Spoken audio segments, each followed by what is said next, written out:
pagsugod yun sa pagbuhat og silig, maghumol ka og magpanit ka og palwa sa buli. Dayon imong humulan mga usa ka buwan kapin. Malata imong labhan. Paglaba imo pa nang ibuwad. Dayon kaskasa na nimo. Imo sa nang pilio ng anang naiputi. Ang itom adto to sa ilawom. Sa silig ibutang ang kanang puti mo na siya ipaibabaw.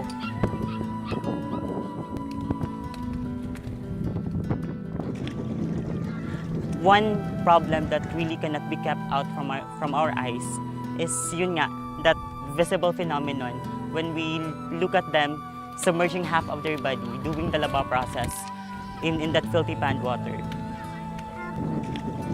That phenomenon, that submersion of half of their body in the pond water really leads to acute respiratory distress like nasal congestions, which leads as well to the increasing number of upper respiratory tract infection, which is the most prevalent disease in the community. There are also these neglected scraps as well in the kaskas process that we want to innovate.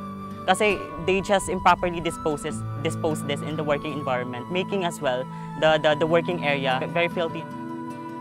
One of the initiatives, interventions that we conduct in the community is the construction of the fence in the pond. Because through this fence, there are more piles of bully pumps that are being soaked. Because in the current state of the pond, there are only 2 piles of bully pumps that are soaked.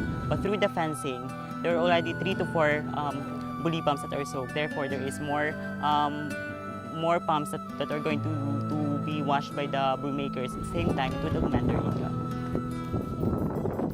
Ang kani ka istorya nako diha na salamat gani kaayo sa survey sa nagsiportar na naporma alibaong na may kawayan sa depensa sa yuta na dili matimpag og ikaduha paglaban namo na dili ma tangtang og nalawom siya og masapawan pa namin. Okay, sa niadto sa wala pay nipahat. Inig-uwan, dagan mo kintaw kay tugnaw man. Ya karon kay na naman nipahat dili na mabasa ang ilang ulo. Sa ato pa sige lang trabaho.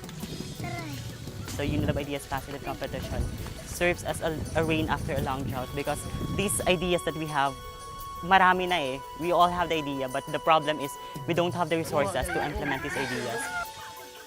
And the Unilab Ideas Positive are like the rain that shower those ideas and transform this into action.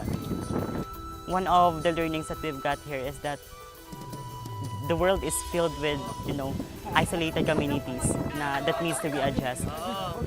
And that's one of the learnings that we as a human being, there is a call for us to help them, even in little things.